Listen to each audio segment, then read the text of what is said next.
Na ba't parang may changes yung Pasko mula nung nakilala ko si Lord. Alam niyo po kung bakit? Kasi ngayon, alam natin na hindi ang excitement, di ba sabi sa kananta natin, ang diwa ng Pasko ay hindi celebration, hindi yung matatanggap natin na regalo, hindi handaan. Marami po mga Pinoy, especially tayo po ay dito sa Batangas, parang feeling natin isang bagay na pinaghahandaan ang Pasko kasi parang feeling natin kapag marami tayong handa, maayos yung buhay natin. Tapos parang feeling mo kawawa ka kapag wala kang handa. Meron po ba sa inyo, ganun po yung kinalakihan nyo? Di ba? Kaya parang feeling natin, kailangan ko pang ipangutang para lang makapaghanda ako ngayong Noche Buena. Kailangan meron akong pampapapasko. Growing up, yun po yung na-witness ko na kultura na parang kailangan mangutang para may pampapasko. Imagine mangungutang ka para pampigay, para panghanda. So, yun po yung ibang diwa ng Pasko nung hindi pa natin nakilala si Lord. Pero buti na lang, sabi sa kanila mo, buti na lang. Buti na lang kasi ngayon kilala natin si Lord, alam natin na ang diwa ng Pasko ay sino? Si Jesus. Amen. So kung meron po tayong bagay na dapat ika-excite ngayong Christmas, hindi po yon dahil meron kang panghanda. Kung meron kang handa, maganda po yan. Makikikain po kami. Sino pong makikikain? So, kung meron kang pambigay, maganda po yan. Meron kang panregalo, maganda po yan. Pero, most importantly, mahalaga pong pahalagahan natin sa atin pong puso na ngayong Pasko, hindi naman ito tungkol sa'yo. Sabi mo sa kanila, hindi ito tungkol sa'yo. Tungkol po ito kay Jesus. Kaya kung iniisip mo, ba't wala akong regalo? Ba't wala akong panghanda? Hindi mo naman birthday, ba't ka naghahanap ng handa at ng regalo? Di ba? Sinaselebrate natin birthday ni Jesus. So sana po, this coming Christmas, ilang weeks na lang, less than 2 weeks na lang po, kung hindi po kayo aware, ay Pasko na. Dati nagka-countdown tayo para sa bagong OOTD na ating susuotin. Wala pong masama na magsuot ng bago ngayong Pasko. Wala pong masama na maghanda, na magregalo. Wala pong masama sa lahat ng yon. Pero ngayon kung magka-countdown ka, ang countdown na po natin ay dahil kasama natin ang buong mundo na mag-celebrate sa Diyos na ating sinasampalatayanan. Dati akala natin ang sense ng Christmas, gala, pagkain, regalo. Pero ngayon, alam natin, regalo pa din naman. Pero nag-iisang regalo ng Diyos Ama para sa sanlibutan. Sino po yon? Si Jesus, si Jesus. Yan. So, ngayon, last week po pinag-usapan natin ay Christmas on a mission or God on a mission ang meaning ng Christmas. So ngayon, pag-usapan po natin, parehas pa din po, Christmas is God on a mission. Sabihin nyo nga po, God on a mission. Ibig sabihin po, ito po yung, tulad ng pinag-usapan natin last week, ito po yung pinakamalaking misyon na ginawa dito po sa buong mundo ng isang tao. Si Jesus po nung time na yon ay tao, bagaman hindi po siya tao lang, 100% man siya, pero 100% God din po siya. At makikita po natin, mula sa storya, last week po pinag-usapan natin ang storya ng pinanganak po si John. Ngayon naman po, pag-usapan natin yung storya ng pagkaka-conceive ni Jesus. Alam niyo po ba na ang kalooban ni Lord, tayo po ay maging mission accomplished. Sabihin niyo nga po, mission accomplished. Sino po dito naniniwala ka na yung mission ni Jesus, mission accomplished?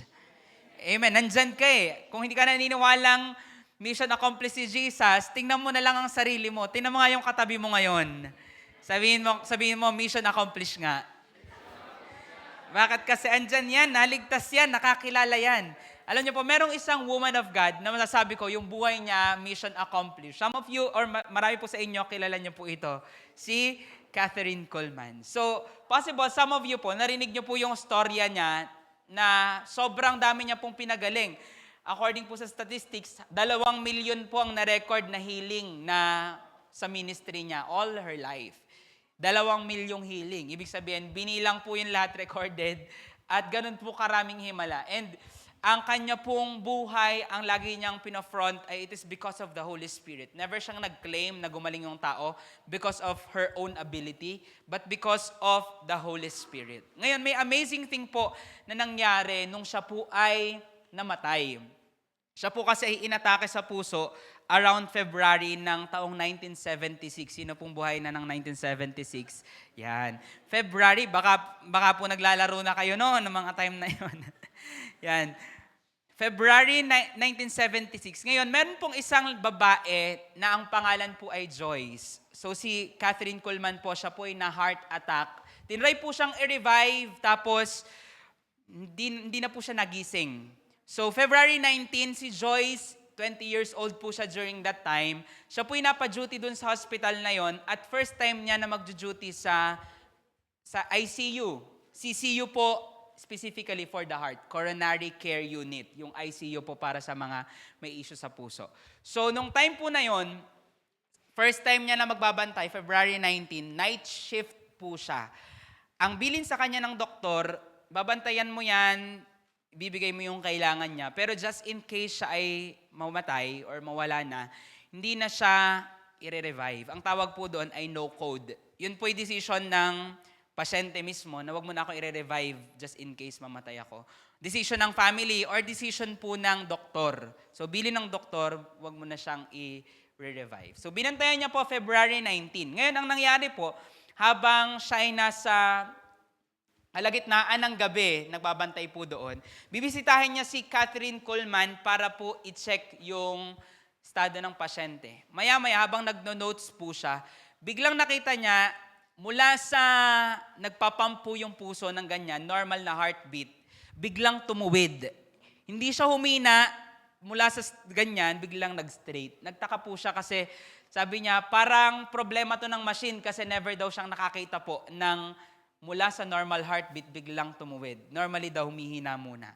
So pag-check niya, paglapit niya sa pasyente, chinek niya yung heartbeat, wala ng heartbeat. Alam niyo po yung nangyari, nawalan po ng kuryente, tumigil lahat ng machine, buong hospital po, 800 bed po yun, nawalan ng kuryente. At sabi niya, 15 seconds, babalik yung kuryente. Kailangan ko lang siyang bantayan. Chinecheck niya po, wala na, pumanaw na si Catherine Kuhlman. So tinawagan niya agad yung supervisor, sabi niya, parang wala na siya. Tinanong niya pa yung katrabaho niya, sabi niya, ikaw, nakaranas ka na ng maraming namatay sa ospital. Ako first time ko kasi dito sa ICU, hindi ko pa alam ang feeling ng merong namatay. So check mo nga to kung patay na.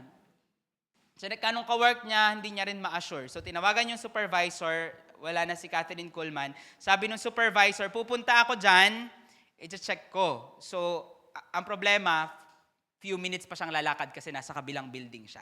So, habang chinecheck ulit nila, pumasok ulit ng kwarto itong si Joyce, chinek niya, nagulat siya kasi biglang may mainit po na pakiramdam sa buong paligid. Mainit na simoy ng bulaklak na rosas. Napakabango doon sa buong kwarto. At to the point na silang dalawa nagtaka, hindi na sila makahinga sa sobrang kapal nung amoy. And then, lumabas sila para sila yung makahinga. Lumabas sila sa room ni Catherine Kuhlman. Dumating po yung supervisor, sabi niya, dito pala nang gagaling yung amoy ng rosas. At tinuro ni Joyce, hindi dito, doon mismo sa kwarto ni Catherine Kuhlman. So pagpunta nila, doon na-discover nila, ito yung source ng amoy ng bulaklak. So kinabukasan po, dumating na yung mga day shift na mga nurses. At dumating na po yung bantay ni Catherine Kuhlman na original. Nung gabi po pala, tinanong siya ng supervisor, anong oras na wala si Catherine Kuhlman? Sabi po ni Joyce, alam ko, between 1:10 and 1:15. So, pinili niya yung gitna, nasa 1:13 a.m. nung namatay daw si Catherine Kuhlman. So, kinabukasan ito na, yung day shift po ng mga nurses, ay dumating yung original na bantay ni Catherine Kuhlman. At sabi niya, binalita ni Joyce, patay na si Catherine Kuhlman. Yung mga nurses, hindi po sila na-shock. Bagaman, malungkot po sila kasi pumanaw na si Catherine Kuhlman. Pero somehow may excitement. Alam niyo po yung ginawa ng nurse na original na bantay.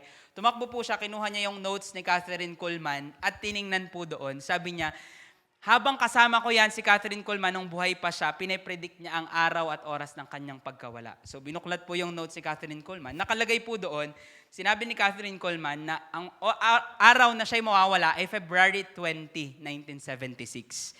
At yung time nilagay din po niya mismo doon, 1:13 a.m. ng February 20, 1976. Tapos, bukod pa po doon, may notes po siya sa baba na sabi niya, walang ibang bulaklak na ilalagay sa aking burol kundi rosas. Ngayon, wala pong sinabi si Joyce dun sa kawork niya na nangamoy rosas dun sa buong CCU. Pero, during that time, manghang-mangha siya, natulala siya, na speechless siya. Na ba't ganun? Ano nangyari doon? Ganyan. So, ang kabutihan po ni Lord, ito po si Joyce, siya po'y unbeliever during that time, pero few months after, dahil po sa mga encounter na yon sa hospital, siya po ay nagsuko din ng buhay sa Panginoon. Siya po'y nakakilala at naligtas. Palakpakan po natin si Lord.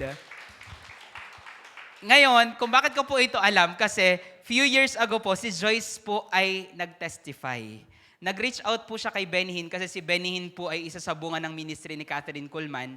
Kasi umalis na siya sa pagka-nurse at alam niya, ito, pwede ko na itong ikwento yung naranasan ko sa pagbabantay ko kay Catherine Kuhlman. Kasi nung time na yon, alam niya mananganganib ang trabaho niya kapag pinagsabi niya yung mga naranasan sa hospital. So, recently nag-reach out siya kay Benny Hinn, sabi niya, ikaw yung napili kong i-reach out kasi alam ko bunga ka ng ministry ni Catherine Kuhlman, ikukwento ko sa iyo ang naranasan ko sa hospital. So nag-testify po siya, actually nasa YouTube po yung testimony na yon. Siya mismo yung nagkukwento kung ano yung naranasan niya habang nandun. So na-save po si Joyce hanggang sa huling hininga ni Catherine Kuhlman na kapag minister pa siya. Imagine niyo po yun. Sino po dito nangangarap na hanggang sa huling hininga mo ay mapagpala yung mga tao sa paligid mo? Amen. That is our desire. Alam niyo po yung tawag doon, mission accomplished. Sabi niyo nga po ulit, mission accomplished. So, we desire that life na pag tayo'y nawala sa mundong ito, haharap tayo sa Panginoon, sasabihin niya, good and faithful servant, pumasok ka makisalo ka sa galak ng iyong Panginoon. Di ba? Gusto po natin yon na haharap tayo sa Panginoon ng may reward. Ngayon, if we desire that, again, tingnan po natin, since tayo po'y nasa Christmas season, tingnan po natin yung storya ng Christmas kasi isa po ito sa mission accomplished. Si Elizabeth, si Zacarias, naalala niyo po last week, pinagbuntis po nila si John, pinanganak si John na i-prepare ang way ni Lord. Ito naman po si Joseph at si Mary, buksan po natin sa Matthew chapter 2, ang atin po mga Bible. Matthew chapter 1 po pala. Verse 18. So ito po ay istorya na itinala po ni Mateo ng pagkakapanganak po kay Jesus. So, ang ganda po ng storya na ito kasi pinapakita po dyan na mission accomplished din po si Joseph at si Mary sa pagbubuntis para kay Jesus. No? Sa testimony na narinig natin kanina, di ba? Ang feeling po ng isang nanay na nagbubuntis or feeling po ng isang magulang na bagong anak, parang somehow may mission accomplished na wow, naalala ko nun si Belle since siya po ay nagkaroon ng maraming spotting and bleeding nung pinagbubuntis niya po si baby Emmanuel. John Emmanuel po. Last week pinag-usapan natin si John. Ngayon pag-usapan po natin si Emmanuel. Ang una daw po niyang chinek ay kung buo daw po ba yung baby. Pagtingin niya, ay hindi bingot si baby, thank you Lord. Yun lang po yung una niyang chinek kasi para feeling niya, ang lies ng kaaway sa kanya, hala, hindi buo yung bata kasi ang dami mong pinagdaanan ng pinagbubuntis yan. So, mission accomplished po dahil nailabas yung baby. So, I believe ganun din po yung feeling ng mga nanay at tatay po na ito na pinag-uusapan natin mula last week. So kung nabuksanan niya po ang inyong mga Bible, magsabi po ng amen ang nakakita na. Amen. Verse 18 ng Matthew 1, ganito ang pagkakapanganak kay Hesukristo. Nang si Maria na kanyang ina ay nakatakdang ikasal kay Jose bago sila magsama, si Maria ay natuklasang nagdadalang tao sa pamamagitan ng Espiritu Santo. So sino daw po ang pinagmula ng pinagbubuntis ni Maria? Ang Espiritu Santo. So 4 na bagay po, 4 lessons po that we can learn from the story of Christmas na God mission or God on a mission. Unang bagay po, mula po sa verse 18, matututunan po natin that it is the Holy Spirit that conceived God's plan within you.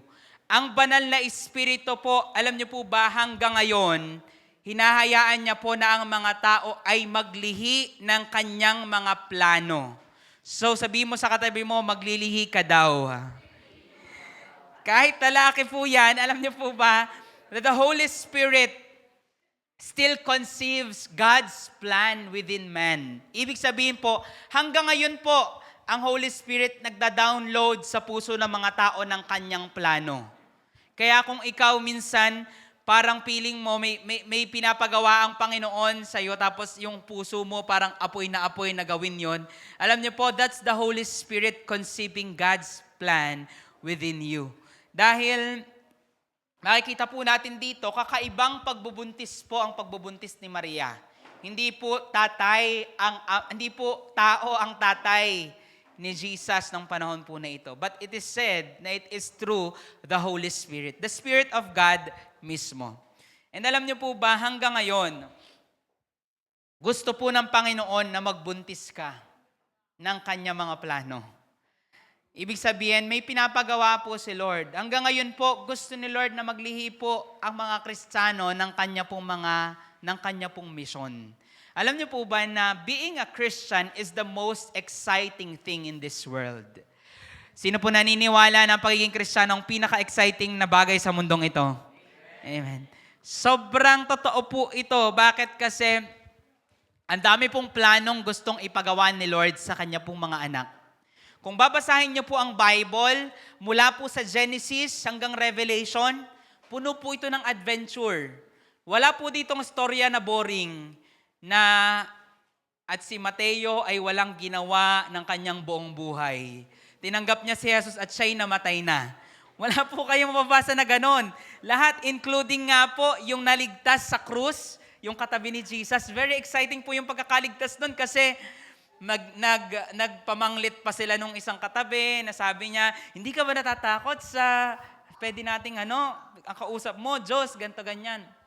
Very exciting. Wala po kayong makikita na storya sa Bible na boring. So kung ikaw mananampalataya ni Jesus at boring ang buhay mo, hindi pa yan yon. Sabi mo sa atin mo, hindi pa yan yon. Being a Christian is the most exciting thing in this world. Alam niyo po kung bakit ka nabobore? Baka kailangan mong maglihi ng mga plano ng Panginoon sa buhay mo.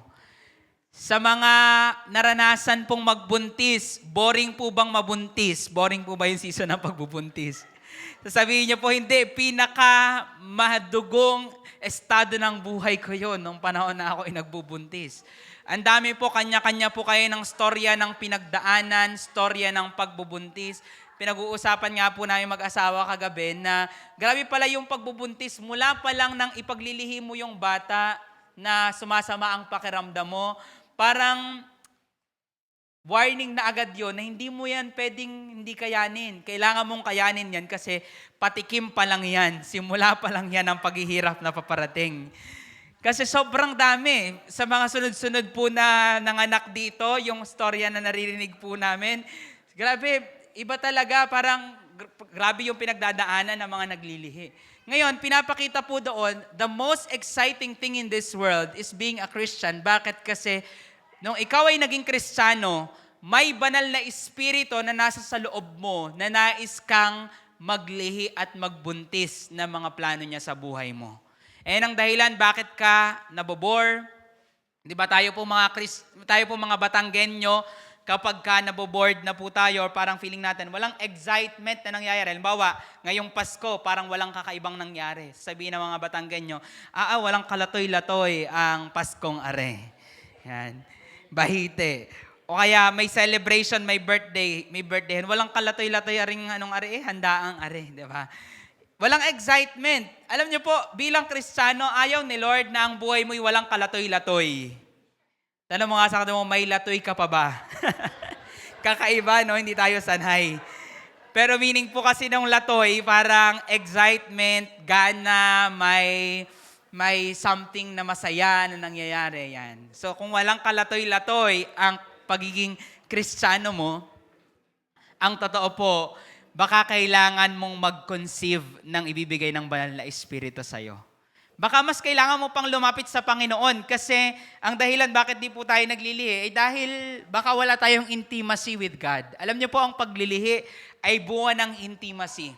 If you desire na magkaroon ng purpose and direction ang iyong buhay, paglilingkod sa Panginoon, have intimacy with the Holy Spirit. Have intimacy with God. Yun po ang pinapaulit-ulit po natin, pero totoo po yun. Bakit? Kasi ang Lord po, pinapaalam niya ang kanyang mga sikreto sa mga malalapit sa Kanya. Mababasa po natin yan sa Psalms 25:14. Psalms 25:14. Pwede nyo pong i-take note, pero meron po tayong verse dito sa harapan.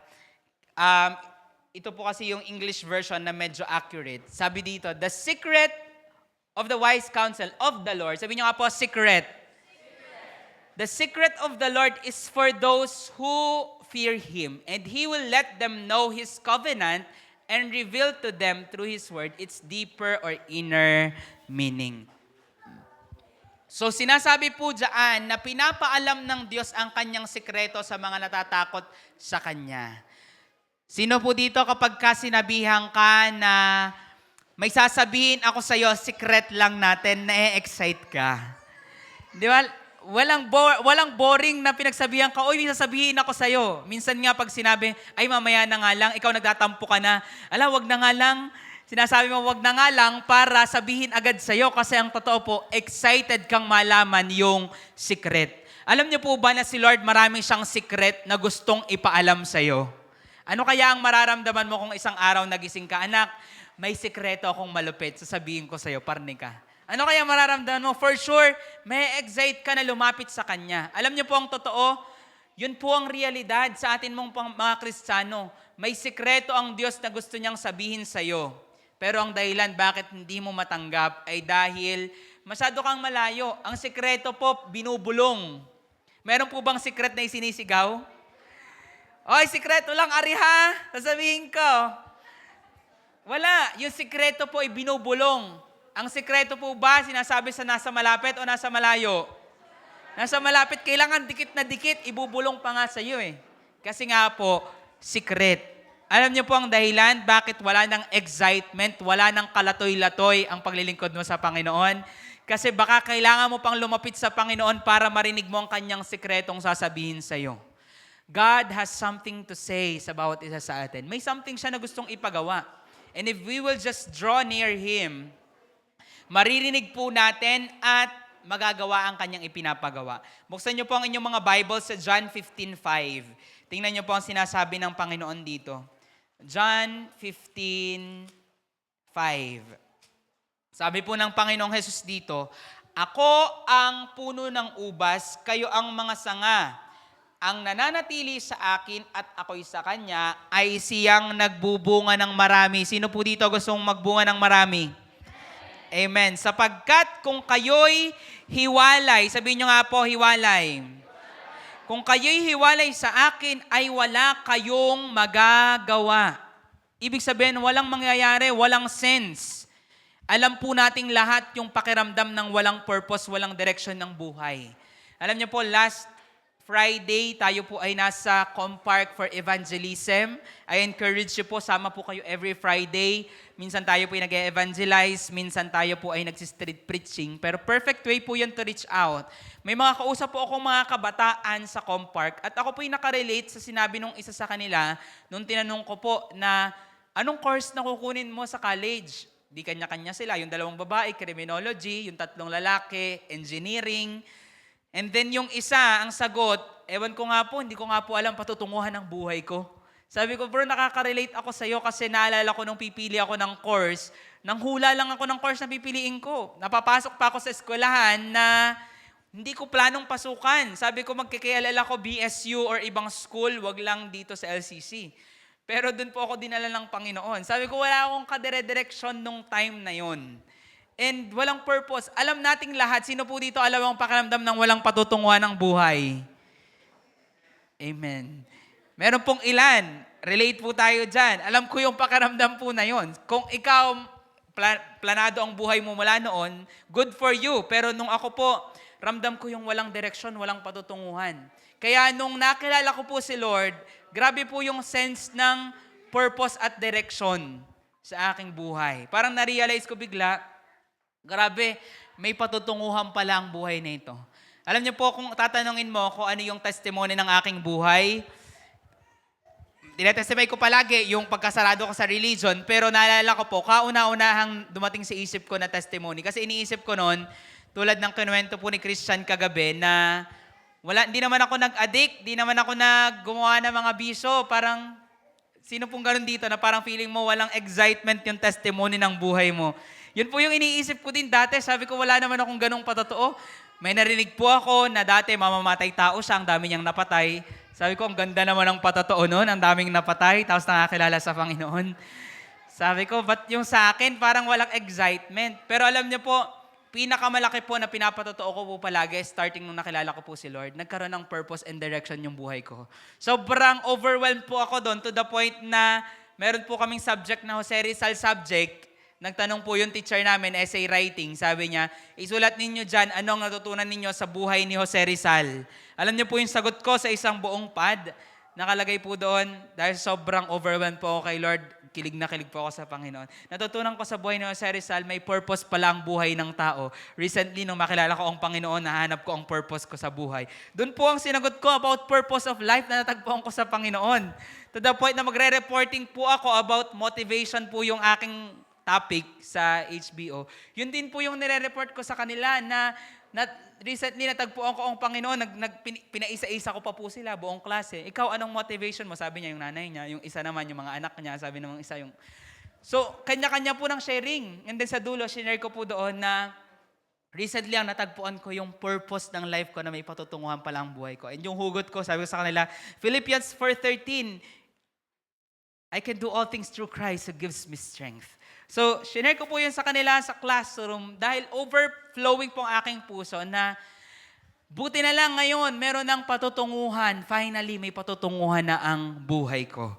Sino po dito, alam mo may patutunguhan ang buhay mo dahil sa Panginoon? Amen. If you know that, alam niyo po, sobrang daming planong gustong ipaalam ng Panginoon sa iyo.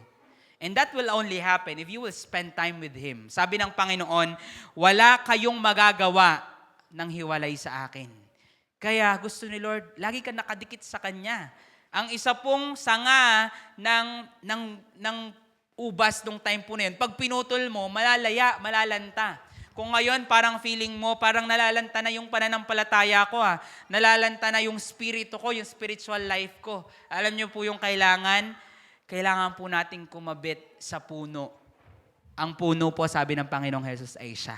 And that will happen because the Holy Spirit is in you. So let's draw close to Him. Paulit-ulit po tayo dito mula ng mga nakaraan pa. Pero you will be only able to do the things na ipinapagawa sa iyo ni Lord through the Holy Spirit. Tingnan nyo po, if you are not convinced, open your Bible po sa Philippians 2:13. Philippians 2:13. Meron po pala akong verse dito sa unahan kasi ang ganda po ng pagkaka-translate. Meron ba? Philippians 2:13. Sa English po, meron po diyang sinabi na to will and to do. Sa Tagalog po, ang ganda ng pagkaka-translate. Sabi po dito, tingnan nyo po ang nasa harapan, then i-check nyo po ano ang translation sa inyo. Pero dito po sa nasa translation natin, sapagkat ang Diyos ang siyang nagbibigay. Sabihin nyo nga po, nagbibigay. Nagbibigay sa inyo ng pagnanais. Sabihin nyo nga po, pagnanais. At ano po daw yung pangalawa? Kakayahan. Sabihin nyo nga po, kakayahan. Kakayahang masunod nyo ang kalooban niya. So, dalawang bagay na ibinibigay po ng Diyos. Pagnanais na masunod ang kalooban niya. Sino po dito lagi kang nagnanais na masunod ang kalooban ni Lord? Amen. We desire that. Alam niyo po yung desire na yan, kung kanino nagmula, hindi yan galing sa'yo.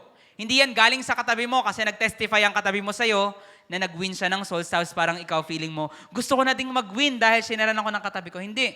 Hindi yan galing sa katabi mo, hindi yan galing sa akin, hindi yan galing sa kanino mang tao. Sabi po sa verse na yan, kanino daw po galing? Sa Diyos. At ang maganda po doon, hindi lang desire o pagnanais ang ibinibigay ng Diyos. Pangalawa niyang ibinibigay ay kakayahan. Ibig sabihin, kung hindi mo kayang gawin ang kalooban ni Lord, tama ka dyan. Kung hindi mo kayang gawin ang kalooban ni Lord, feeling mo kulang ka ng ability, tama ka dyan, hindi mo talaga kaya. Pero, buti na lang, sabi dyan, hindi lang pagnanais ang ibinibigay ni Lord, kundi kakayahan. So kung gagawin mo ang kalooban ng Diyos, ang misyon na ipinapagawa ng Diyos sa iyo, ang kakayahang gawin po yon ay kanino po nagmumula? Sa Diyos din po mismo. Kahit anong kainin mong gulay, hindi mo kayang gawin ang misyon na pinapagawa ng Diyos. Kahit anong haba ng tulog na itulog mo, feeling ko tutulog lang ako, magagawa ko na ang misyon na pinapagawa ni Lord, hindi mo yan kayang gawin. Kahit anong review mo, anong nood mo sa YouTube, kapag wala ang tulong na binibigay ng Panginoon, hindi mo yan magagawa. So we need to be that dependent sa Panginoon. Kasi alam niyo po, after this, if you will spend time with the Holy Spirit, pag uwi mo sa bahay, sigurado po ako mayroon siyang ibibigay sa iyo. Una, pwede kanyang bigyan ng pagnanais. Kung nung mga nakaraan, binigyan kanya na ng pagnanais, tapos feeling mo, hindi ko talaga masimulan, Lord, yung pinapagawa mo sa akin. The more you spend time with God, with the Holy Spirit, pangalawa niyang ibibigay sa iyo kakayahan. Kaya pwedeng magulat ka na lang isang araw, makakayanan mong lakaran yung pinapalakaran ng Panginoon sa iyo. Kahit parang feeling mo, first time mo namang gagawin yan. Alam niyo po ba si Maria, wala pa siyang experience na magbuntis. Imagine niyo po yun, nagbuntis siya ng pure virgin po siya. Wala po siyang karanasan na kahit anuman, to the point na kahit pagbubuntis po, hindi niya din po naranasan. Pero that time, nagawa po ba ni Maria yung pagbubuntis na yon? Mission accomplished po ba? Amen. Parang imposible. Sabi po nila, 18 years old. Hindi ko po ito alam. Wala pong verification dito. Pero may mga Bible scholars po na nag-agree na si Maria nung time na yon ay 18 years old nung pinagbuntis sa si Jesus. So hindi natin alam yon. Tanong na lang natin sa langit pagdating po natin doon. Ilang taon po si Mary nung pinagbuntis kayo, Lord? Yan, tanong na lang natin. Pero imagine nyo po, sabihin natin 18. Ang iba nga po, sabi pa nila 14 years old. Grabe naman yon, 16 years old. Around that age daw. Imagine nyo po, kung tao lang yon, kung siya lang yon, hindi niya yun makakaya. Pero buti na lang dahil ang tatay nito ay ang Holy Spirit. Dahil ang tatay niya ay ang Holy Spirit, nakayanan po ni Maria. Alam niyo po yung good news, yung bagay na pinapagawa sa iyo ni Lord, hindi naman yan galing sa tao. Hindi yan utos ng tao. Si Lord ang nagbibigay niyan sa iyo. At dahil si Lord ang nagbigay niyan, kaya mo na. Sabihin niyo nga po sa inyong sarili, kaya ko na. Dahil nasa iyo ang banal na Espiritu, kaya mo nang magawa ang pinapagawa niya. Second thing po that we can learn from the Christmas story, tuloy po natin ang pagbabasa sa Mateo chapter 1. Sa verse 19 naman po. Verse 19, sabi dito, si Jose na kanyang asawa, palibhasay isang taong matuwid. Sabi niyo nga po, matuwid. Last week, pinag-usapan po natin na mga ginagamit ni Lord are those who are righteous before Him. Kung naalala nyo po. Ito na naman, matuwid na naman po ang pinili ng Panginoon. So, review lang po sa pinag-usapan natin last week. Lahat tayo hindi matuwid. Walang matuwid, wala kahit isa. Pero dahil sa pagkamatay ni Jesus, ikaw ay matuwid na. So, good news yun kasi pwede ka nang gamitin ni Lord. Sino po dito natutuwa ka kasi may pagkakataon ka na magamit ni Lord? Amen. So, si Joseph po matuwid, ginamit siya ni Lord at sabi dito, ayaw niyang ilagay sa kahihiyan si Maria. Kaya nagpasya na lamang siya na hiwalayan ito ng lihim. So nung time po na ito, dahil ayaw niyang ipahiya si Mary, hindi niya pinaalam, gusto na lang niyang takasan si Maria. Lihim, na hindi na lang niya papakasalan. So, sa verse 20 po, ngunit samantalang pinag-iisipan niya ito, ang isang anghel ng Panginoon ay nagpakita sa kanya sa panaginip na nagsasabi, Jose, anak ni David, huwag kang matakot na tanggapin si Maria na iyong asawa, sapagkat ang pinaglilihi niya ay mula sa Espiritu Santo. So pangalawang point po natin tungkol po sa pinapagawa ng Panginoon na misyon sa atin, what God commands, He confirms. What God commands, He confirms. Alam niyo po, kung may ipapagawa sa iyo ang Panginoon, may pinapagawa sa iyo si Lord, ang Panginoon po ay nagbibigay ng confirmation. Ibig sabihin, hindi ka niya iiwanan na unsure na, Lord, totoo ba? Ikaw ba talaga nagpapagawa nito sa akin? Noong mga nakaraan pa, paulit-ulit po natin pinag-uusapan about po sa pagsunod kay Lord, about po sa mission na pinapagawa ni Lord. Sino po dito, meron ka nang na-receive na gustong ipagawa sa iyo ng Panginoon? Noong mga nakaraan. Amen. Meron na po, meron na. Alam niyo po si Lord, hindi lang command ang ibibigay niya. Magbibigay din siya ng confirmation. Sabi niyo nga po, confirmation. Nung time na to, nalalaman po ni Joseph na buntis si Maria, tatakasan na niya sana si Maria, pero binulabog po ng Panginoon si Jose sa kanyang panaginip. So may confirmation po na binigay si Lord sa pamamagitan ng angel. Alam niyo po yung command na binibigay sa ni Lord, possible ng mga nakaraan pa lang sa mga preaching po natin pinag-uusapan, kino-confirm na ng Panginoon sa iyo na, oo anak, pinapagawa ko talaga yan sa iyo. Sino po dito may mga confirmation ka nang na-receive? Amen. Natatakot mag-amen kasi gagawin ko, confirm na daw. Kung ikaw hindi ka pa convinced, hindi naman po masamang humingi ng confirmation kay Lord. Nagbibigay talaga siya. Naalala niyo po si Gideon? May pinapagawa ang Panginoon sa kanya. Sabi niya, iligtas mo ang Israel mula sa mga Midianita. Labanan niyo ang Midianita. Sabi ni Gideon, Lord, ikaw ba talaga yan? Kung ikaw nga yan, Lord, pengi ako ng sign. Ang sabi ni Gideon, ito ang sign na hihingin ko, Lord, ha? Ilalagay ko itong mga balahibo ng tupa sa gitna ng field. At sabi ni Gideon, pag nabasa ang field at tuyo ang balahibo, ikaw talaga ang nagpapagawa sa akin ito. So pagising niya ng umaga, basa nga ang field ng hamog. Tapos paghipo niya sa balahibo, hala, tuyo yung balahibo. Si Lord nga ito nagpapagawa sa akin. Sabi niya, Lord, di talaga ako sure kung ikaw talaga to. Sige nga, Lord, kung ikaw talaga to, baligtad naman. Paggising ko kinabukasan, dapat basa ang balahibo, tuyo ang field. Pag basa ang balahibo, tuyo ang field, ikaw talaga ang nagpapagawa nito. Nilagay niya ang balahibo ng tupa sa gitna ng field. Pagising niya, hala, basa nga yung balahibo. Tuyo yung field, si Lord talaga nagpapagawa nito. So, ang dami niya pong doubts. And alam niyo po, hindi po na-offend si Lord na humingi ka ng confirmation. Pwede po talagang magbigay si Lord ng confirmation. Madalas, ibibigay niya yan sa kanyang salita. Sa meditation mo, clearly niyang sasabihin sa salita niya na isusupport yung pinapagawa niya sa'yo. Minsan, magkapadala siya ng ibang tao na magiging pinaka-propeta sa buhay mo para sabihin, oo, ang Diyos na nagpapagawa sa'yo niyan. Minsan may happening sa buhay mo na magiging confirmation. Hindi ko po alam kung ano ang confirmation na inaantay mo. Pero one thing is for sure, kayang ibigay ni Lord yan. Huwag kang mag-antay ng napakaraming confirmation. Baka kidlatan ka na ng Panginoon. Joke lang po. Hindi po nakikidlat si Lord. Di ba parang feeling natin minsan, hala, sobrang disobedient ko, baka kidlatan ako ni Lord. Hindi po ganun ang Lord natin. Pero wag po tayong mag-antay ng napakaraming confirmation kasi may window po na binibigay si Lord para gawin natin yung pinapagawa niya. Minsan, paglipas ng window na yon, wala na. Hindi mo na pwedeng magawa yung pinapagawa ni Lord. So, wag nating palagpasin. Naalala ko po, nung ako po ay naliligaw kay Madge, nakita ko po sa vision, glimpse lang, na magva-vlog po kami together. Hindi ko po sinasabi sa kanya kasi ayaw ko pong i-manipulate yung panliligaw na sagutin mo na ako, magiging vlogger tayo one day pag sinagot mo ako. Nakalagay lang siya sa isip ko. Pero nung sinagot niya po, kinuwento ko sa kanya, alam mo ba, nakita ko na darating yung time, mag-video tayo together para sa gusto nating i-video para sa Panginoon, ganyan.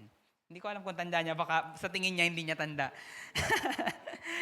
Pero sinabi ko po yun. Sinagot niya po kasi ako, nasa sementeryo kami.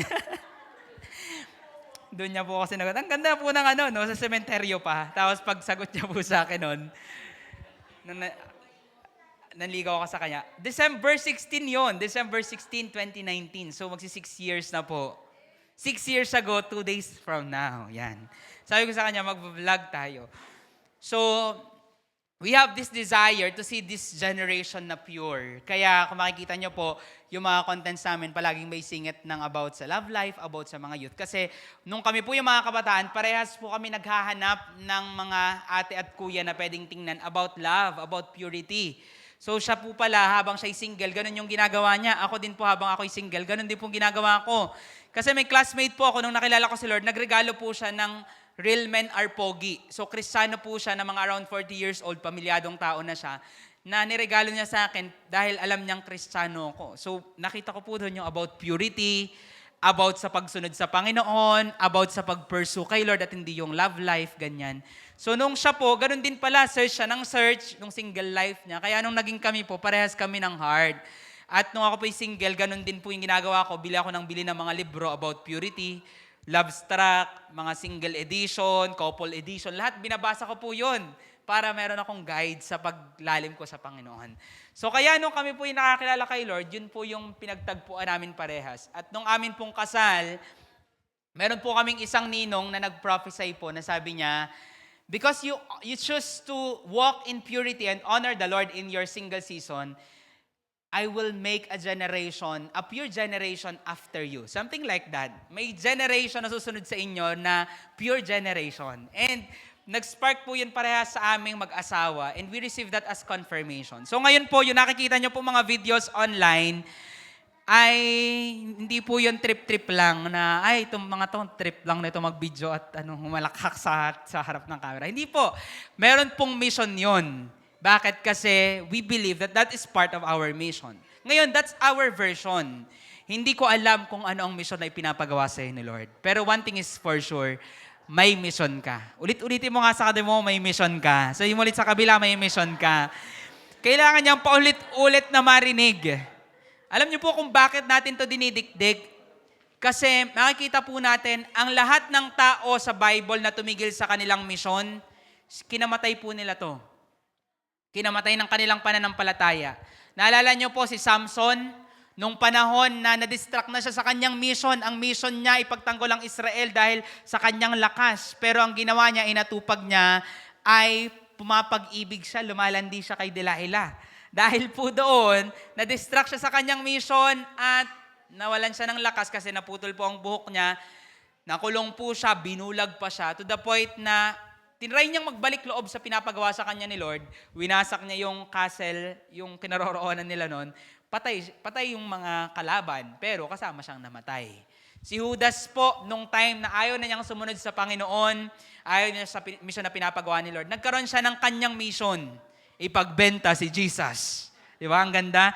Mula sa iwin ang mundo para sa Panginoon, ngayon may bago na akong misyon, ipagkakanulo ang Panginoon. So binenta niya. Alam niyo po ang ginawa niya, nagpakamatay po siya.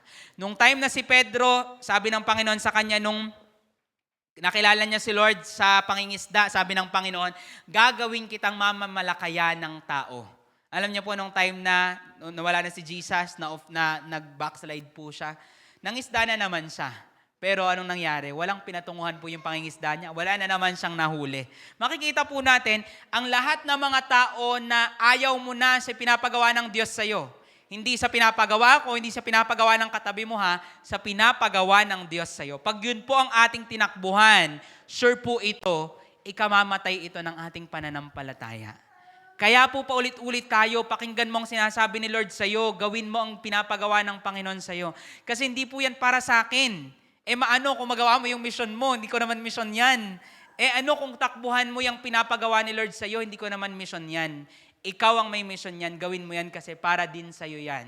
Naalala niyo po, a few weeks ago, pinag-usapan natin yun, obedience for your own sake. Kaya marami pong Kristiyano ang nagbabackslide, tumatalikod kasi wala lang, ginawa nila, taga-attend lang ako ng church, magta-church lang ako at gagawin ko lahat ng to. Wala pong masama, we encourage you to go to church. Bakit? Kasi ito po talaga ang ating punuan. Pero, kung yun lang ang tingin mong mission mo sa buhay mo, tandaan niyo po ito, mapapagod ka, titigil ka, magsasawa ka. Bakit? Kasi hindi po ito ang mission mo. Ang mission po natin, paglabas natin ng church. Ulitin mo nga sa katabi mo, may mission ka. Iko-confirm po yan ng Panginoon at pag kinonfirm po yan ni Lord, make sure isundin po natin. So yun po yung pangalawa, what God commands, He confirms. Pangatlo po na katotohanan, tuloy po natin ang pagbabasa natin sa Mateo chapter 1. So, verse 20 po, verse 19 to 20, nagpakita ang angel. Verse 21, ito na po ang sabi ng angel. Siya'y manganganak ng isang lalaki at ang pangalang itatawag mo sa kanya ay Jesus, sapagkat ililigtas niya ang kanyang bayan sa kanilang mga kasalanan. Nangyari nga ang lahat ng ito upang matupad ang sinabi ng Panginoon sa pamamagitan ng propeta. Narito, magdadalang tao ang isang birhen at manganganak ng isang lalaki at ang pangalang itatawag nila sa kanya ay Emmanuel. Emmanuel na ang ibig sabihin ay kasama natin ang Diyos. So pangatlo po nating katotohanan tungkol po sa misyon na pinapagawa ni Lord ay your mission is always connected to the Great Commission. Your mission is always connected to the Great Commission. So ang misyon na pinapagawa po ni Lord sa iyo, gaano man yan kakaiba na parang feeling mo, ba't sila pumupunta ng streets? Ang misyon na pinapagawa sa akin ni Lord, ramdam ko gusto niyang abutin ko ang mga tao sa office namin, sa trabaho ko kasi doon lagi ako naroroon. Alam niyo po, same pa din yan. As long as it is aligned sa Great Commission ni Lord, confirmation yan, yan yung mission na pinapagawa sa iyo ni Lord. And we must do it. Bakit? Kasi ang puso po ng Panginoon ay para sa kaligtasan ng lahat ng mga tao. Hindi po mababago yan. Kapag po may pinagawa si Lord, still it is connected to His name, Jesus. Ano daw po ang meaning ng Jesus? According po sa verse na yan. Di ba? Na-miss ninyo yung meaning ng Jesus. Nakalagay po dyan, may meaning yung Jesus. Jesus means, ililigtas niya ang kanyang mga tao mula sa kanilang mga kasalanan. He will save His people from their sins. So next time na tanungin ka ng stranger, sino ang Diyos mo? Si Jesus. Alam mo ba ang meaning ng Jesus? Masasagot na po ba? Amen. Masasagot na. Imagine, every time we say Jesus, Lord, we worship you. Lord, we lift your name up. Jesus, sinasamba kita, Panginoong Jesus. Every time na sinasabi mo ang pangalang Jesus, pinapaalala sa iyo ng Panginoon na yung pangalan ko, ang ibig sabihin niyan, iniligtas ko ang aking mga tao mula sa kanilang mga kasalanan. Ibig sabihin, the next time you worship Jesus, at sabihin mo ang pangalang Jesus, sabihin mo, in Jesus' name I pray, Amen. Masabi mo yung pangalang Jesus, ma-remind ka nawa sa misyon na pinapagawa sa ni Lord. Ano po yung misyon? Gusto niyang maligtas ang mga tao mula sa kanilang mga kasalanan. Sino po dito naranasan mong iligtas ka ng Panginoon mula sa iyong kasalanan? Amen. Yun din po ang misyon mo. Maligtas yung ibang mga tao mula sa kanilang kasalanan. And we need to put that in our mind na yung mission na pinapagawa po ni Lord sa atin, palagi pong connected doon na ikaw ay gamitin ni Lord para maligtas yung ibang mga tao. Nakakatuwa po kasi hindi ko alam kung nakita niyo po yung isang video po namin na may nagtanong, Catholic po ako, yung akin pong girlfriend ay SDA, Seventh-day Adventist. Okay, paano po ba yon? Ganyan. So, ang hirap po mag-advise kasi, paano namin kayo advice? Iba yung pinanampalatayaan, no? Parang ganun yung nasa isip po namin. So, nakita po namin as opportunity, grabe pwede pala yon na love life yung pinag-uusapan, pero maipasok mo yung gospel. So sabi namin, ito, ganito na lang yung approach natin dyan. Ipakita natin that it is not about religion, but relationship kay Lord. Na yung religion, we need to surrender that before the Lord. So, nag-video po kami. Kung di niyo po napanood, follow po kayo sa aming page. Nag-endorse sa mga nanonood online. Anyway, nakalagay po doon na it's not about, sabi namin doon sa video, kahit anong religion mo, kung religion ang pinanampalatayaan mo, magkakagulo lang kayong mag-asawa. What you need is to start that relationship with the Lord. At sabi ko po, dahil lalaki yung nagbi-video, sabi ko, ikaw yung leader ng tahanan nyo, kaya maganda yan, ikaw yung nagde-desire na mas mapalapit sa Panginoon. So, start seeking the Lord. Huwag nyo nang isipin yung religion, surrender that before the Lord, and start your relationship with Him. And alam nyo po, kahit ganun, imagine, pwede pala yun, na kahit ikaw, isipin mo nga yung trabahong ginagawa mo ngayon. Ano yung work, ano yung description mo sa work. Alam niyo po ba na pwede yun, na sa trabaho mo, magawa mo ang misyon na pinapagawa ng Panginoon sa iyo. And it is always attached to the Great Commission. Bakit? Kasi ang Great Commission ni Lord, ano po bang meaning ng Great Commission? Sabi ni Lord, go and preach the gospel to our creation, go and make disciples. Mababasa po natin yan sa Matthew 28, verse 18 to 20. Utos niya po yan sa lahat ng disciples. So ang totoo po, gusto ni Lord gamitin ang buhay mo para, again, meaning ng pangalan ni Jesus, to save His people from their sins, mula sa kanilang mga kasalanan.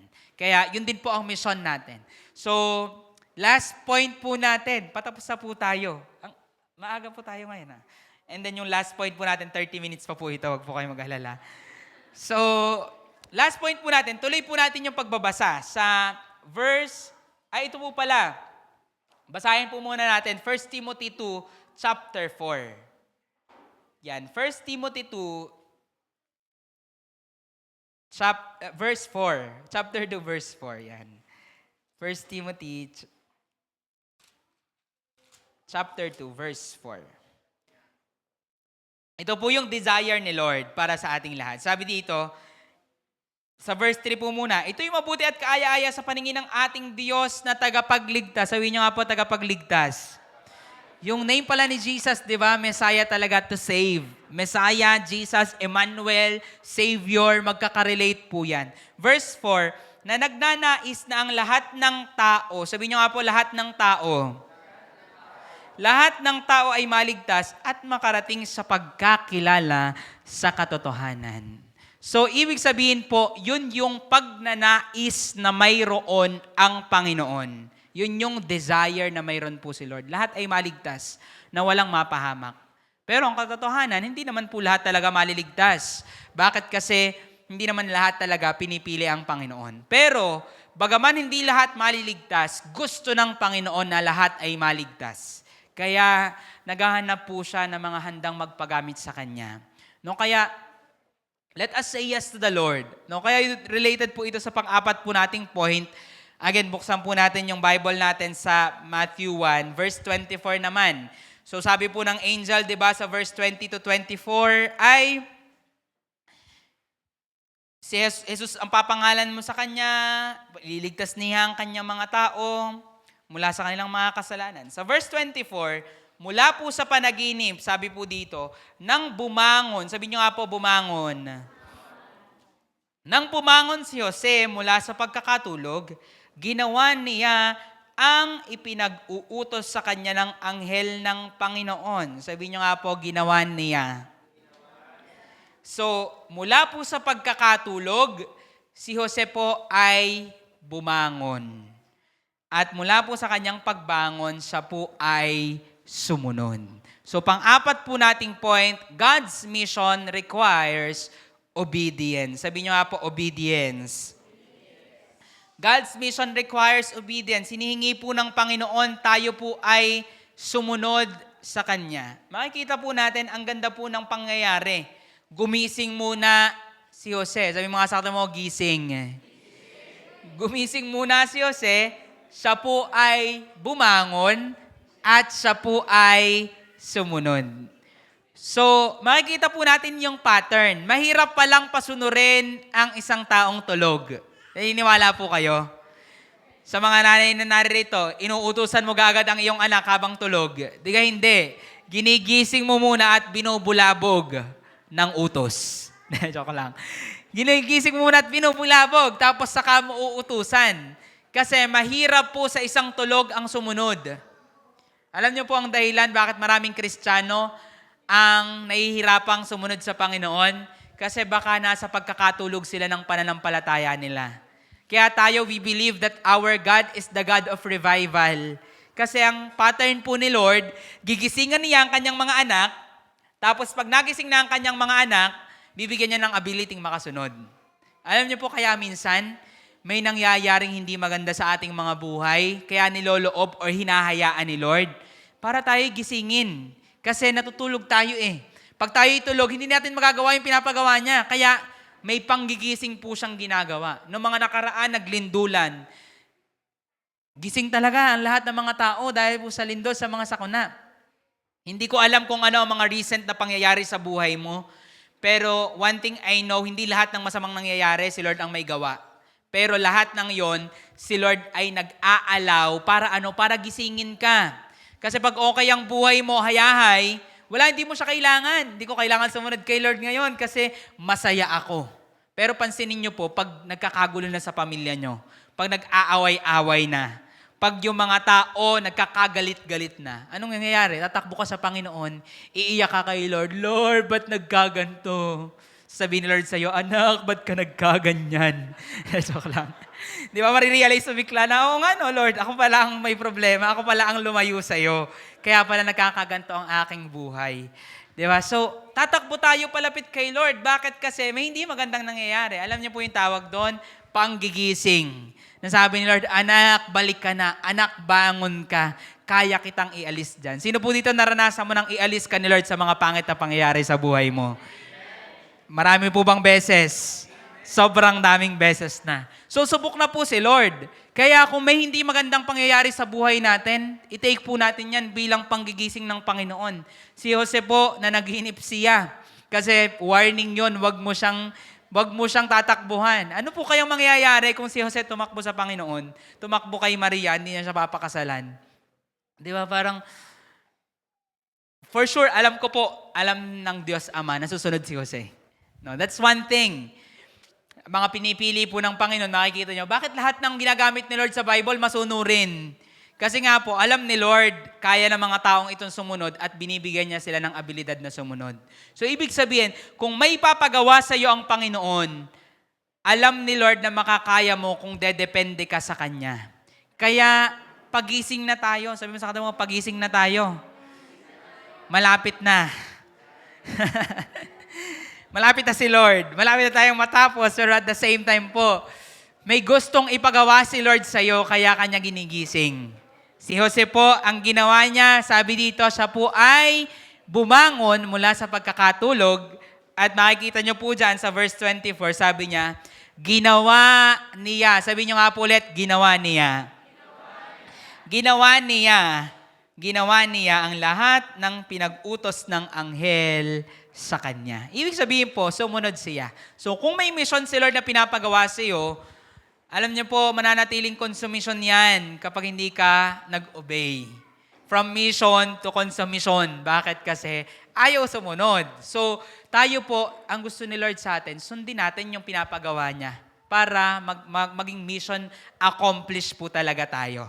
No? So, that is God's desire for all of us na masunod po natin. And maaaring iniisip mo, ang imposible naman kasi ang hirap-hirap naman. Sino po dito alam mo mahirap? Aminado kang mahirap sumunod kay Lord. Amen. Pero ang ganda po, uulit-ulitin ko po sa inyo yung promise ni Lord. Ibinibigay niya ang pagnanais at kakayahan. Kapag ikaw, natatrap ka na, grabe Lord, ang hirap namang gawin yung pinapagawa mo. Remind mo yung sarili mo, Philippians 2:13, Philippos 2:13, Philippos 2:13. Kung kailangan mo yung screenshot, isend sa sarili mo, igawing profile picture para ma-remind ka na hindi naman galing sa akin yung ability. Ang kakayahan, kanina daw po galing sa Diyos. So, kaya mo na or hindi pa? Amen. Bahala ka na po kung alin doon ang inamenan ko. Kung kaya na or hindi pa. Kaya mo na or hindi pa? Kaya na. Kaya na. Bakit? Kasi, sabi ng Philippos 2:13, binibigay ni Lord ang kakayahan. So originally, hindi mo talaga kaya. Imposibleng makasunod ka. Pero dahil nagbibigay si Lord ng kakayahan, kaya mo na. Sabi mo nga sa kanila mo, kaya mo na. Sabi mo sa sarili mo, kaya ko na. Kaya mo na. Hindi sa magitan ng sarili mong lakas, kundi dahil sa ibinibigay ng Panginoon na lakas. Imagine nyo po, ikaw na naririto. Opo, ikaw mismo kinakausap kita. Ikaw, imposible ka dapat makalapit sa Panginoon. Pero dahil may sumunod, nakalapit ka kay Lord. Sabi niyo nga po, thank you, Lord. Thank you, Lord. Bakit kasi may sumunod? Alam niyo po ba na wala ka dapat dito kung walang sumunod sa Panginoon? Nauna kang na-share ng Word of God. Nauna kang nataniman. Una kang naabot. Kahit naabot ka ng face-to-face, street preaching, whether yan man po'y sa campus, whether yan po'y online na naabot ka, kaya ka naabot ay dahil may sumunod. At kaya maaabot yung mga wala pa sa Kanya dahil inaantay ng Panginoon na sumunod ka din sa Kanya. Kaya sunod na po tayo. No? Sunod na po tayo. God's mission requires obedience. And this is an encouragement po sa bawat isa sa atin. Kung ikaw alam mong bunga ka lang din ng pagsunod, this is the time na ibalik naman po natin yung favor. Hindi po natin kayang bayaran yung kaligtasan na ibinigay sa atin kasi libre po yun. Pero bilang pasasalamat kay Lord, magpagamit po tayo para magligtas din ng ibang tao. Dati ikaw ang iniligtas, ngayon ikaw naman ang magpapagamit para maligtas ang ibang tao. So mangyayari po yun pag tayo ay sumunod sa Kanya. Lagi natin itong inuulit-ulit. Kung nahihirapan kang sumunod, mas kailangan mo pang lumapit kay Lord. Kung mahirap sa'yo para sumunod, lapit pa kay Lord kasi kaya ka nga nahihirapang sumunod. Kasi wala kang kakayanan na sumunod. Kaya lapit pa kay Lord. So kung mas hirap kang sumunod, mas lumapit kay Lord, mas maglaan ng oras sa Kanya. Siya po yung nagbibigay ng ability. Minsan magugulat ka na lang na, grabe, nalalakaran ko na lang yung dati hirap na hirap akong gawin. Bakit? Kasi mas lumalapit ka kay Lord. Kung may nakikita ka po ng mga tao, yung katabi mo, tingnan nyo nga po ang iyong katabi, na magaling sumunod sa Panginoon. Amen? Kilalang masunurin sa pananampalataya. Alam niyo po ba na may ganun sa Bible? Nalimutan ko kung sino. Pero may ganun po nabanggit sa Bible na kilala sa pagiging masunurin sa Panginoon. Wow! Kung meron pong identity ang katabi mo, gusto po natin masunurin sa Panginoon. Amen. Amen. Alam niyo po kung bakit kaya ng katabi mong sumunod kay Lord, hindi dahil may special ability yan, or hindi dahil mas matalino yan, or mas fresh yan sa'yo. Tingnan nyo nga po yung katabi kasi mas gwapo yan, mas maganda yan sa'yo. Kayang sumunod kay Lord. Hindi po. Hindi sa sarili niyang ability. Kung meron kang nakikita na katabi or kasama dito sa church na nakakasunod sa Panginoon, alam niyo po kung bakit niya nagagawa. Dahil dumedepende yan kay Lord. Kaya sa church po na ito, lagi nating tinuturo, lapit kay Lord, lapit kay Lord. Nag-church nga ako, tapos palalapitin mo ako kay Lord. Kaya nga ako nag-church para hindi na ako magsi-secret place. Hindi po ganun. Sa church po na ito, lagi ko po kayong itutulak. Lapit sa secret place kasi hindi nyo po ako Panginoon, hindi mo Panginoon yung katabi mo or yung leader mo. Wala pong ibang Panginoon dito kundi ang Panginoong Diyos.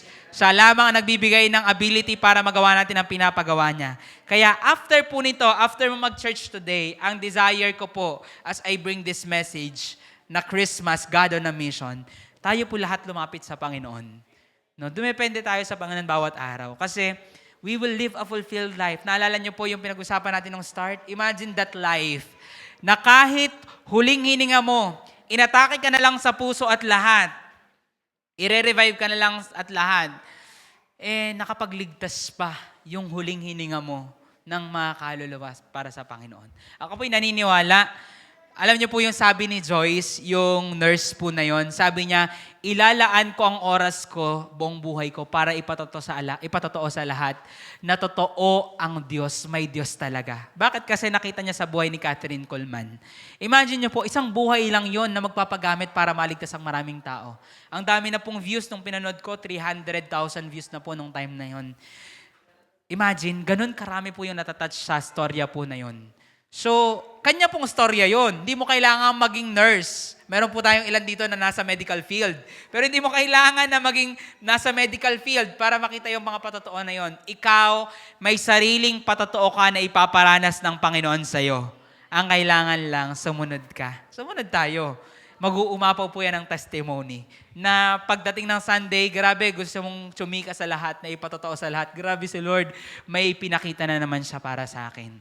No? So if we desire that, one thing that God wants you to do is obey. Sabi niyo nga po, obey. So ngayon, that is the thing na hingin po ulit natin. Hindi tayo magsasawang hingin sa Panginoon.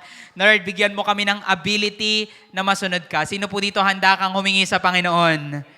Amen. Sinasabi ni Lord sa iyo, anak, mas handa akong tumugon sa paghingi mo. Tayo pong lahat ay magsitayo. Hihingin po natin kay Lord na magawa po natin yon. So as we end, sama-sama po tayo munang umawit. No? Tayo po yung may gagawin. Pero before we do that, awitin po natin yung Wala Kang Katulad. Yan. Sambahin lang po natin si Lord ngayon. Sino po dito naniniwala ka na ang Panginoon natin nag-iisa at walang kapares? Walang kapantay. Amen. Nag-iisa po ang ating Diyos. So whatever He's gonna do in your life, alam niyo po ang totoo, makikita mo dyan sa pamamagitan ng lahat ng yan.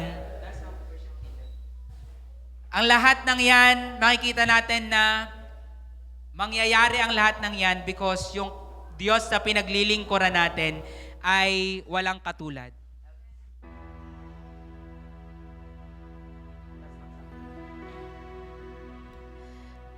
So ngayon pong oras na ito, sama-sama nating awitan ng Panginoon. Let us sing to the Lord this worship, this song of worship. Alam niyo po, kung kanino natin to inaawit natin to sa Panginoong Jesus. Sabi niyo nga po, Jesus. And as we sing this to His name, hayaan na mapaalalahanan po tayo na anak, may mission akong ipinapagawa sa iyo. And that mission is to save my people from their sins. No, as we lift up His name right now, ako po'y naniniwala ang Panginoon magbubuhos siya ng abilidad sa atin na magawa ang Kanyang kalooban. Sige po, sama-sama po natin tong awitin. Simulan po natin sa umpisa. Awitin ko man lahat ng awit sa mundo, di kayang ilarawan ng kadakilaan mo. Kulang ang lahat ng tula, kulang maging mga salita upang ihayag ang kabutihan mo. Minsan pa, awitin ko man.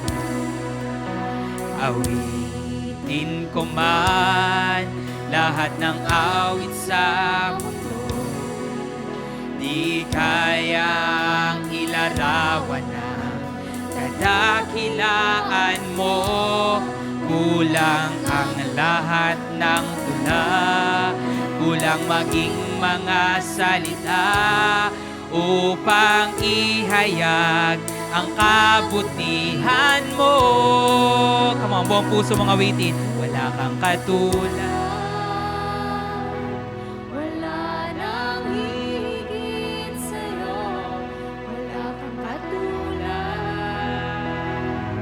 Wala nang mapantay sa'yo. Ikaw ang Diyos, noon pa man, maging ngayon at kailanman. Sa habang panahon, walang... Sama-sama po nating awitin sa Panginoon. Wala kang katulad. Wala kang katulad. Wala nang higit sa'yo. Wala kang katulad, wala nang papantay sa'yo. Ikaw ang Diyos, noon pa man, maging ngayon at kailanman. Sa habang panahon, wala kang... Habang nag-uumapaw ang puso mo sa pasasalamat, awitin mo yan sa Panginoon mula sa iyong puso. Wala kang katulad, wala nang papantay sa'yo. Ikaw ang Diyos, noon pa man, maging ngayon at kailanman. Wala pang panahon, wala ka. Habang nagpapasalamat ka sa kaligtasan, awitin mo sa Panginoon. Wala na. Yes, Lord. Salamat po sa kaligtasan. Salamat po sa awa. Salamat po sa iyong biyaya, sa iyong katapatan sa aming mga buhay. Ikaw ang Diyos, noon pa man, maging ngayon at kailanman. Sa habang panahon, wala kang katulad. Oh, salamat po.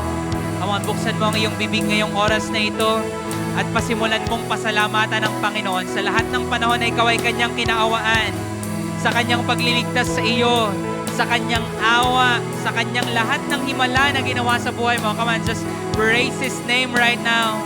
Yes, Lord, we worship you, Lord. We honor you right now, God. Hindi kami magsasawang awitin na wala kang katulad. Come on, every voice right now.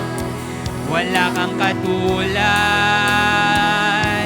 wala nang higit sa'yo. Wala kang katulad, wala nang papantay sa'yo. Ikaw ang Diyos, noon pa man, maging ngayon at kailanman. Sa habang panahon, wala kang... Come on, for the last time, sing this to the Lord. Wala kang katulad.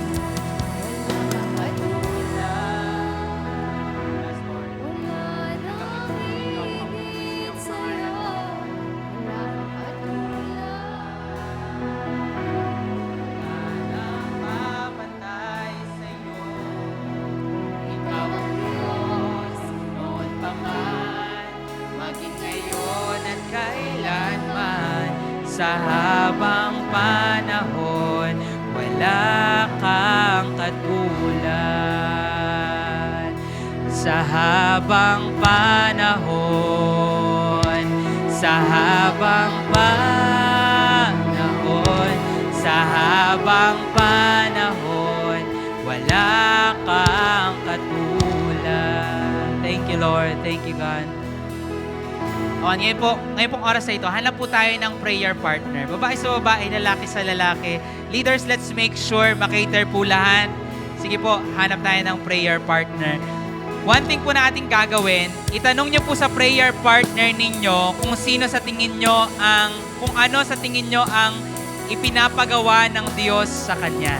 Yan. Let's ask po one another. Sige po, make sure lahat po tayo may partner na pwede nating makausap.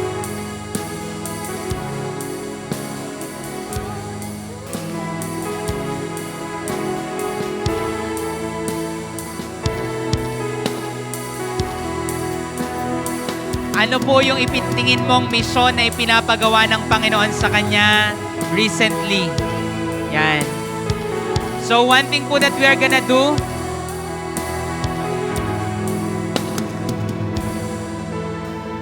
ang gagawin po natin, share nyo po sa isa't isa ano yung pinapagawa ni Lord, and then ipapanalangin po natin yung kapartner natin na magawa niya ang pinapagawa ng Panginoon sa Kanya.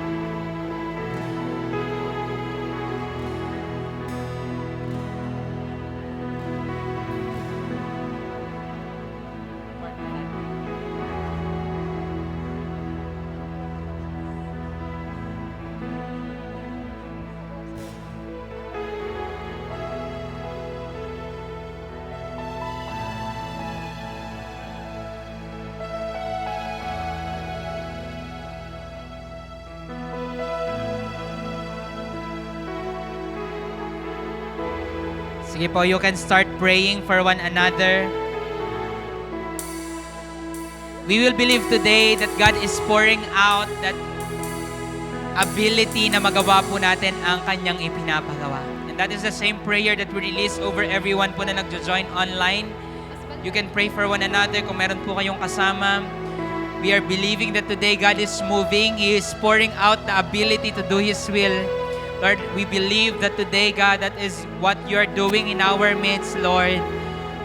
We are not able to do it, God, but Lord, because of the strength that you are giving to us, Lord, magagawa po namin ang mga bagay na inyo pong ipinapagawa sa amin. Lord, you see how unable we are. But right now, sabi sa Filipos 2:13, kayo po ang nagbibigay ng pagnanais at kakayahan na masunod ang kalooban ng Diyos. Kaya ngayon pong umagang ito, that is what we are asking for one another, Lord. That as we pray for one another, you're pouring out the ability, God, to do your will today, God, in the name of Jesus. Yes, Lord, you're pouring out your fire once again. Lord, if there's someone that needs awakening, tulad po ni Joseph, God, awaken us, Lord. Allow us na makabangon, Panginoon, mula sa aming pong pagkakatulog. And as we are awakening, God, from our sleep, help us, God, to be able to do what you're telling us to do. I pray to everyone in this place, God, na napapalayo po sa inyo, Lord. I pray that from today forward, ilapit niyo po kaming muli sa inyong presensya, na kayo po'y hanapin namin, Lord, na kami po'y lumapit sa inyo, Panginoon. Hanapin namin kayo at kilalanin.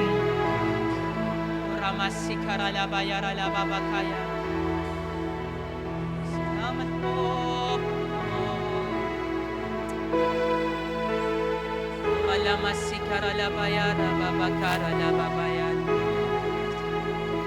Lord, pour out your fire, your ability, God, to be able to do your will today, Lord.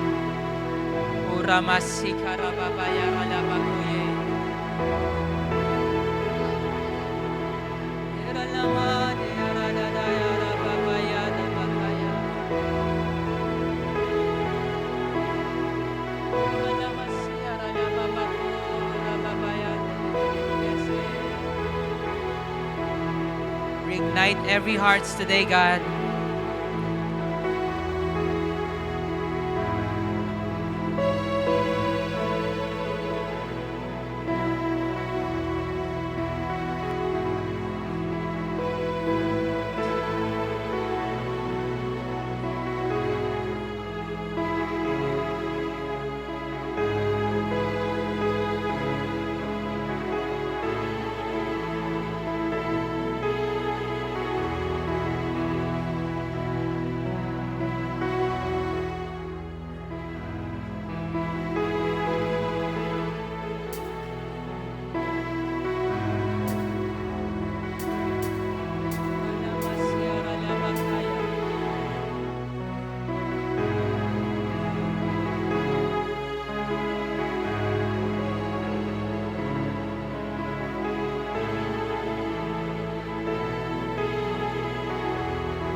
Yes, Lord. Salamat po. Sige po, sama-sama po tayong magpasalamat sa Panginoon. Lord, thank you, God. Thank you, Lord, sa ability na ipinagkaloob niyo po sa amin na magawa ang inyong kalooban. Lord, ako po'y naniniwala, kayo po ang nagbibigay ng pagnanais at sa umagang ito, ibinigay niyo po sa bawat isa sa amin ang pagnanais na magawa ang inyo pong ipinapagawa. Lord, even this morning, we are believing na inyo pong ibinigay at ibinuhos sa amin ang kakayahan na magawa at masunod ang inyong kalooban. Lord, inaamin po namin, hindi namin kaya on our own. Lagi kaming nadidisappoint, lagi kaming mapapagod, lagi kaming titigil kung kami lang. Pero Lord, salamat. Maraming salamat dahil binigay ninyo ang inyong espiritu, ibinuhos ang inyong biyaya para kami, Panginoon, ay makasunod sa inyong kalooban. Lord, from this day forward, one thing that we desire, ilagay niyo po sa puso ng bawat isa sa amin as we leave this place today, na yung desire, Lord, na mas lumapit sa inyo, mas maglaan ng oras sa inyo para masunod po namin ang inyong ipinapagawa. Lord, we are believing that every one of us in this place ay may mission na inyo pong ipinapagawa. May assignment po kayo sa amin. Help us, God, to do your will from this day forward. Naniniwala po kami, gaano man kami kahina, gaano man ka-weak ang amin pong flesh na palaging nagtatry ang kaaway na kami ilayo sa inyo. Lord, naniniwala po kami makakalakad sa inyong kalooban dahil higit na malakas ang espiritong naninirahan sa amin kaysa anumang espiritu sa mundong ito. At Lord, yun po ang aming pangahawakan. Hanggang dulo, kayo po ang aming kasama. Masasabi po namin, mission accomplished kami dahil sa inyong biyaya at sa inyong katapatan. At Lord, we are excited for that day na dumating. Pagharap po namin sa inyo, isabihin niyo po sa amin na good and faithful servant at kami ayain ninyo sa salo-salo selebrasyon dahil kayo po ang Diyos na nagtagumpay. Sa umagang ito, binabalik po namin sa iyo ang lahat ng papuri. Nagtitiwala po kami sa inyong gagawin sa misyon na inyong i-accomplish through our lives, God. Let your name be praised. Let your name be glorified. This we pray in Jesus' name. In Jesus' name. Amen.